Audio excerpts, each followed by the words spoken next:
Hi అండి అందరికీ welcome to my channel. ఈరోజు కారం అన్నం ఎలా రెడీ చేసుకోవాలో చూద్దాము. కారం అన్నం అన్నారు, మరి ఫ్రైడ్ రైస్ అంటారు, మా తెలంగాణలో అయితే పొనికిసిన అన్నం అని కూడా అంటారు. మీకు ఎలా కావాలంటే అలా పిలుచుకోండి. అన్నము నైట్ అన్నం మిగిలిపోయినా అన్నంని మంచిగా మిక్స్ చేసుకోవాలి. మిక్స్ చేసుకున్నాక అందులో కొంచెం సాల్ట్, కారము, కొద్దిగా పసుపు వేసి మిక్స్ చేసుకోవాలి, కలుపుకోవాలి. అన్నము కారము అని పసుపు అని దానికి పట్టే అన్నంకి పట్టేట్టుగా ఉప్పు మంచిగా కలుపుకోవాలి. మీకు కావాలంటే ధనియాల పొడి ఉంటే ధనియాల పొడి వేసుకోండి. నాకు ఇక్కడ లేదు, నేను అందుకే వేయట్లేదు. ఇందులోకి ఓన్లీ ఉల్లిగడ్డ, కొత్తిమీర ఉంటే సరిపోద్ది. ఒక గిన్నెలో కొంచెం ఆయిల్ వేసుకోండి, 2 స్పూన్స్ ఆఫ్ ఆయిల్ వేసుకొని అది కొంచెం వేడాక పల్లీలు, ఆవాలు, జీలకర్ర, నేను ఇక్కడ జీలకర్ర వేయలేదండి, మీకు కావాలంటే మీరు వేసుకోండి.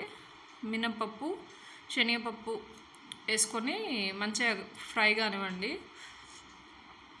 పల్లీలు, మినపప్పు, శనగపప్పు దీనికి టేస్ట్ని పెంచుతాయండి.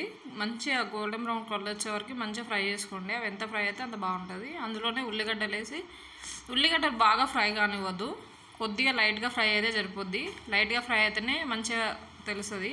మీరు ఉల్లిగడ్డ తినని వాళ్ళు ఉంటే మంచిగా మెత్తగా ఫ్రై చేసుకోండి. ఉల్లిగడ్డ మధ్యలో కరకర అని తగలాలి అనుకుంటేనేమో మంచిగా అట్లా కొద్దిగా అట్లా వేగిపోయినాకనే పసుపు వేసుకోండి. పసుపు వేసుకున్నాక పసుపు కొంచెం పచ్చివాసన పోయినాక కొత్తిమీర వేసుకోండి. ఇందులోనే కొత్తిమీర వేసుకొని ఒక్కసారి మిక్స్ చేసుకొని అన్నం వేసేసుకోండి. కొత్తిమీర లాస్ట్లో అన్నం మీద వేసుకుంటే కొంచెం తొందరగా మగ్గదు, కొంచెం స్మెల్ వస్తున్నట్టు అనిపిస్తుంది. మీకు కావాలంటే పైన వేసుకోండి, అట్లా తినవాలనుకుంటే పైన వేసుకోండి. మాకైతే అట్లా స్మెల్ వస్తే తినాలనిపించదు, అందుకని ముందే వేసేసా.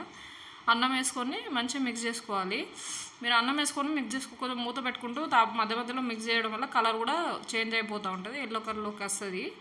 ఇట్లా అన్నం మంచిగా వేడాక వేడి వేడి అన్నం తింటే చాలా బాగుంటుంది టేస్ట్. ఒకసారి ట్రై చేయండి మీరు కూడా. Thank you for watching my channel.